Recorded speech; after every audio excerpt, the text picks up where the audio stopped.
สบายดีมื้อนี้เราสิมาสอนบ่เอิ้นสอนจ้ะแนะนำเกี่ยวกับการสร้างเว็บไซต์สำหรับผู้ใดที่ยังบ่รู้หยังเลยเกี่ยวกับเว็บไซต์ว่าสร้างจั่งใดก็สิมาแนะนำหน่อยหนึ่งเว็บไซต์นี่แม่นหยังมันแม่นหยังก่อนเอ่ออาจจะยากหน่อยหนึ่งสำหรับผู้ใดที่บ่รู้ซึ่งตัวนี้เนาะมันมีGoogle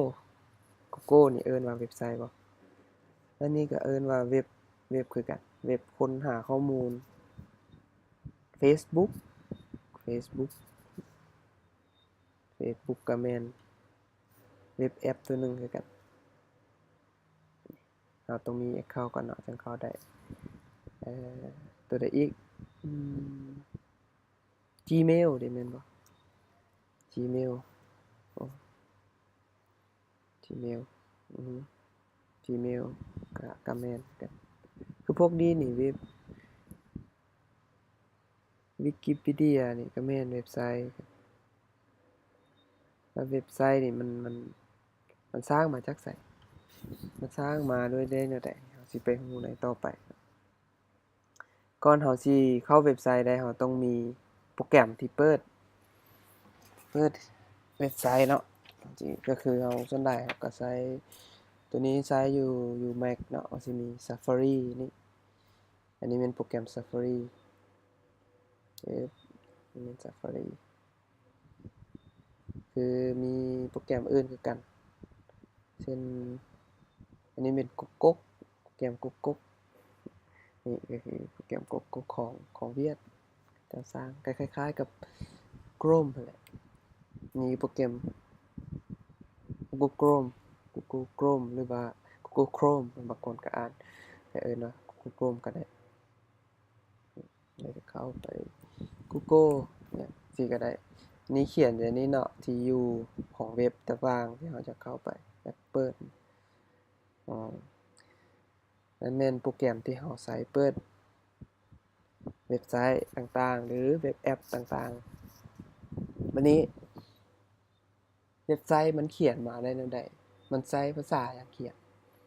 มันจึงเป็นเว็บไซต์อืมมันก็คือใช้ HTML ปึ๊บตัวนี้เป็นตัวหลักเลยที่เราสร้างเดี๋ยวนี้มันสิมี HTML5 HTML5 นะก็ที่ล้ำหน้าเข้าไปทีละน้อยนี่เนาะมันสิมี HTML Basic อยู่แนะนำอยู่บางเว็บไซต์ก็เข้าไปเบิ่งก็ได้เนาะ HTML Basic มันสิมีหยังแด่มันสิมีอันนี้เขาเอิ้นว่า tag อันนี้มันระหว่างกลางเครื่องหมายน้อยกว่ากับเครื่องหมายใหญ่กว่าเขาเอิ้นว่า tag เขียนชื่อ tag ไปก็คือ tag HTML tag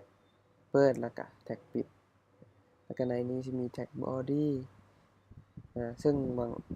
มันก็ควรจะมีอีก tag หนึ่งก็คือ tag header เนาะอันนี้น่าจะมีอยู่tag head tag head บ่แม่น header tag head แล้วก็ body ใน tag head ก็มี tag title บอกว่าชื่อนี้แม่นหยังเนาะคือตัวนี้นี่เราจะเขียนนี่เป็นเว็บขายเครื่องเนาะนี่เป็นโปรแกรมแอปเว็บแอปที่ใช้ขายเครื่องก็ได้คือกันนี่แม่นมองที่title ที่มาแสดงอยู่นี่ชื่อโปรแกรมแล้วก็ชื่อหน้าขายที่การขายยกตัวอย่างบัดนี้มาตัวที่3นี่แม่นว่าเราใช้โปรแกรมใดเขียนตัวพวกนี้ขึ้นมาเขียนไฟล์ HTML นี้ที่จะไปเปิดเป็นเว็บไซต์ได้สิไปรันเป็นเว็บไซต์ได้นะปกตินี่อยู่ Windows นี่สิมี Text Editor ตัวหนึ่งชื่อว่า Notepad นี่ก็ใช้ได้ละ Notepad หน้าตาเป็นจังได๋เนาะจะเบิ่งสอบเบิ่ง Google ก็จะทุกคนน่าจะรู้เลยเดะ Notepad เบิ่งรูปซะนี่ของ Windows นี่จะเป็นประมาณนี้นี่ก็สามารถเขียนเป็น HTML ไฟล์ก็ได้ครับเราจะเซฟเป็น HTML ไฟล์แต่บ่แนะนำใช้ปานใดอาจจะแนะนำเป็นตัวนี้ Atom นี่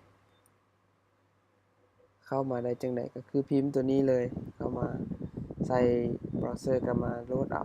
หรือเราสิเข้าไป Google แล้วก็พิมพ์ Atom รู้สึกว่า 2-3 ปีก่อนวะปีก่อนหรือหลายๆเดือนแล้วแหละที่มันขึ้นเป็นอันดับ1เดี๋ยวนี้น่าจะเป็นสัตว์ล่ามที่เป็น Text Editor ที่มันก็เปลี่ยนกันนะ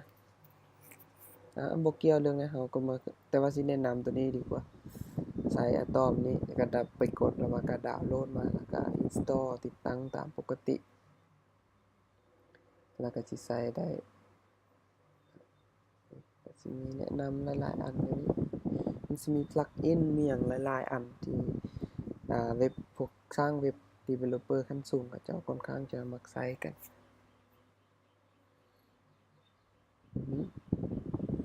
วิดีโอนี้ก็เอาส่ำนี้ไปก่อนเนาะคร่าวๆรู้จักเล็กๆน้อยๆเกี่ยวกับ